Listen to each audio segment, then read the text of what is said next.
Today we're going to talk about the end of the Skywalker saga with Rise of Skywalker. So let's get started.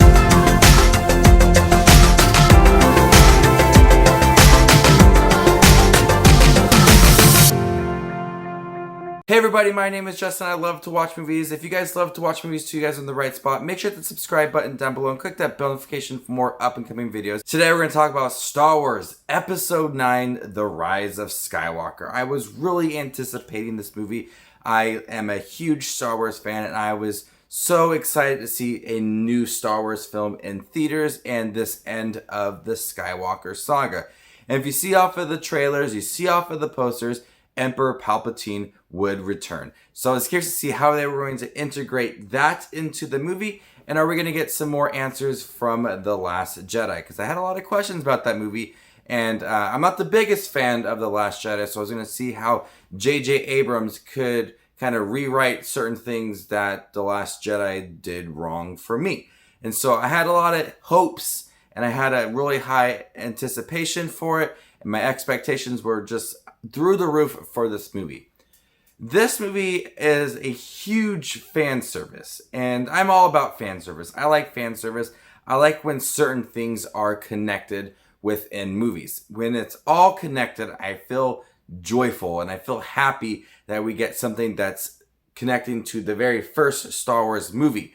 And it is a lot of fan service. There is a lot of connection between this trilogy and other trilogies as well. But at times, this movie does feel so completely rushed. For the first half of the movie, you always feel like there is something missing. You always feel like a certain scene just isn't developed strong enough to actually make you care about that certain scene.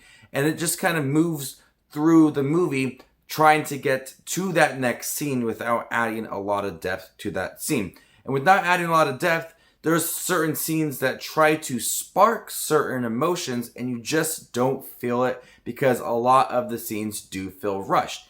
And then there's a certain point in the movie where it kind of just slows down and there's a lot of exposition and a lot of explaining, and it slows down and I kind of start to enjoy the movie a little more. The pacing slows down and I really did appreciate that. But for the first half of the movie, it felt so convoluted and so quick that you felt like there was just something missing within this movie. They tried to set this movie up right away. It happened so quick, and I think that if certain scenes were in different parts of the movie, maybe it would have made it a little more impactful.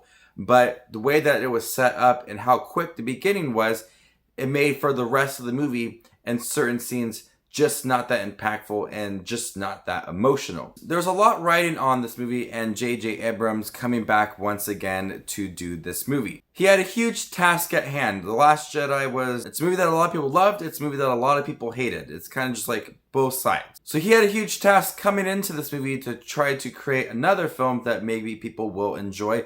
Also, he had to work with the death of Carrie Fisher and all the scenes with her in the movie. And I do think that they handled Carrie Fisher's moments really well. And the characters that we've known from the first two movies were great in this movie as well. Finn has a lot more to do in this movie. I really like Rey's story and I really like Kylo Ren's story. And the moments with Emperor Palpatine are good as well. I was excited to see Lando Calrissian back in the movie. His scenes are kind of limited, but you do feel like he enjoyed being in the movie. But I'm going to sit here and tell you that I'm still not satisfied with how this movie ended. I felt like the first movie and the second movie was a huge setup. And the third movie had a lot to do with catching up and trying to end the trilogy, when you still feel like there's more to it. You still feel like there's a lot more that you need from these characters to make you fall in love with them and really feel this trilogy. The first movie set it up with Rey, and the second movie set it up as well. And then you have the third movie that's supposed to end this trilogy, but is playing catch up. It makes you go back to the first movie and the second movie and wonder if certain scenes should have been cut out or if certain parts of the movie should have been combined and then had this movie in the second movie, and then you would have a third movie that would have been completely different.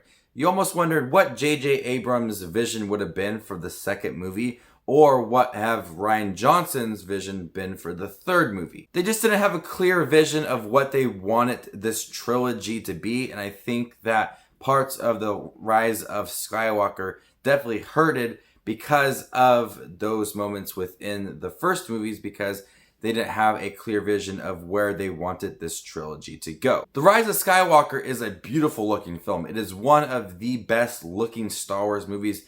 There's a lot of great fight sequences. The visuals are stunning. And the moments with Emperor Palpatine are really dark, and I love the imagery within that movie. There's a lot of usage of different worlds and different scenery. I really like how this movie looks. You do get some answers that you've had for so long, and a lot of fan service along the way, and a lot of connection from this movie to the first trilogy as well. But as a whole, I just feel somewhat disappointed with this movie. I felt like it was really rushed in the beginning and very convoluted. They tried to explain too much. And once we got to the end, it kind of slowed it down. But then certain scenes just lacked certain emotions. You want to feel something for Kylo Ren and Rey and everything that is happening at the end of the film. But the way that it was set up, you just can't feel that. And it's disappointing because I really do like Kylo Ren. I really do like Rey. They are really great Star Wars characters. And they deserve these emotions. They deserve these feelings from me and a lot of other Star Wars fans. But with how The Rise of Skywalker was set up and trying to play catch up from The Last Jedi, it just didn't allow for certain emotions to be felt towards the end of the film. But I did enjoy The Rise of Skywalker. It is an enjoyable film. It is a good Star Wars movie. It is not the best one. It is not the worst one. I did have fun watching this movie. I did have fun watching the journey of Poe and Finn and Chewie and some of these new characters we got within the movie. But I'm not going to lie, when I felt some movements were convoluted, rushed, there's not a lot of emotion towards the movie.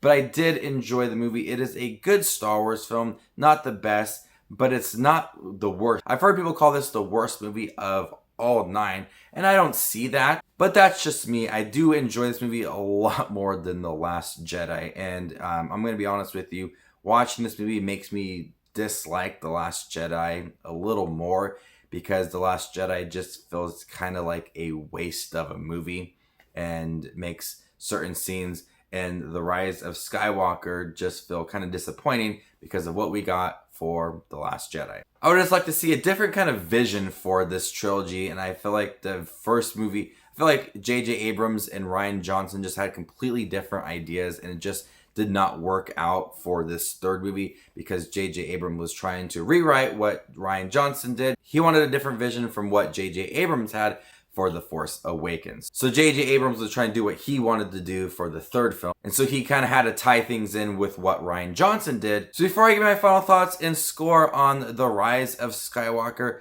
make sure to hit the subscribe button down below and click that bell notification for more up and coming videos. Got a lot of Star Wars videos planned for you guys this weekend. I'll be doing a spoiler review because there's a lot I want to talk about. I'll be doing a ranking video for all the movies. I'll also rank all the directors as well, and then also rank the trilogies as well. So we got a lot planned for you guys this weekend, so expect all the Star Wars videos coming your way. So The Rise of Skywalker, I'm happy I saw it. I tried so hard not to read spoilers for this movie because I just like reading spoilers sometimes. My wife read the spoilers because she's not really into Star Wars, and I just want to know all the answers right away. And I like the fan service in here. I like the connection, but it just kind of lacked that emotion because certain scenes could have been really emotional and really great, but they just did not. But I just did not feel that depth within this movie. Certain scenes could have been extended and certain scenes could have been cut out. We got that in The Last Jedi as well. But overall, it is an entertaining movie, and I will see it again, maybe a few more times, and maybe my thoughts will change a little bit within this movie. I'm going to go ahead and give The Rise of Skywalker a B. Thank you guys for checking my review for The Rise of Skywalker. Stay tuned for more Star Wars videos coming your way this weekend. My name is Just Watch Movies, and you guys stay classy, YouTube.